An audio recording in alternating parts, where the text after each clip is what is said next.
தாய் தமிழ் உறவுகளுக்கு வணக்கம்.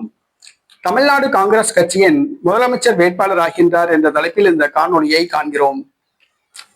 தமிழ்நாடு காங்கிரஸ் கட்சியின் முதலமைச்சர் வேட்பாளர் ஆகின்றார் என்ற தலைப்பில் இந்த காணொலியை காண்கிறோம்.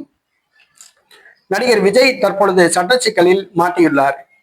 திமுக அரசு தன் மீது வழக்கு பதியக்கூடாது, ஆகவே கைது நடவடிக்கையிலிருந்து தப்பிப்பதற்காக டெல்லி உதவியை நாடியுள்ளார். காங்கிரஸ் கட்சி உதவியை நடிகர் விஜய் நாடியுள்ளார்.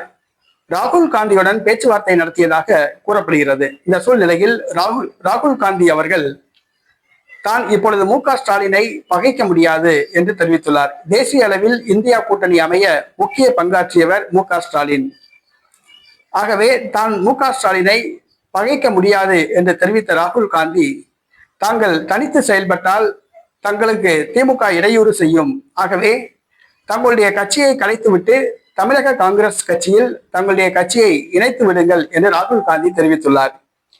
தமிழக வெற்றி கழகத்தை கலைத்துவிட்டு காங்கிரஸ் கட்சியில் இணையுமாறு அவர் தெரிவித்துள்ளார். அப்படி இணைந்தால் காங்கிரஸ் கட்சி தனித்து போட்டியிடும், அப்பொழுது முதலமைச்சர் வேட்பாளர் நடிகர் விஜய் தான் என்று விஜய்க்கு ராகுல் காந்தி தெரிவித்துள்ளார். ஆனால் ராகுல் காந்தி இதற்கு சம்மதிக்கவில்லை, நடிகர் விஜய் இதற்கு சம்மதிக்கவில்லை என்று கூறப்படுகிறது. மேலும் தற்பொழுது அவர் சட்ட உதவிகளை மட்டும் அவர் நாடுகின்றார். கட்சியை கலைக்க அவர் விருப்பமில்லை.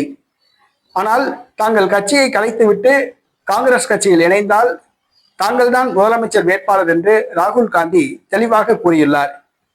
ஆனால் நடிகர் விஜய் அவர்கள் இதற்கு சம்மதிக்கவில்லை என்று கூறப்படுகிறது. தொடர்ந்து பாரதிய ஜனதா கட்சி காங்கிரஸ் கட்சி உதவியை நடிகர் விஜய் நாடி வருகின்றார்.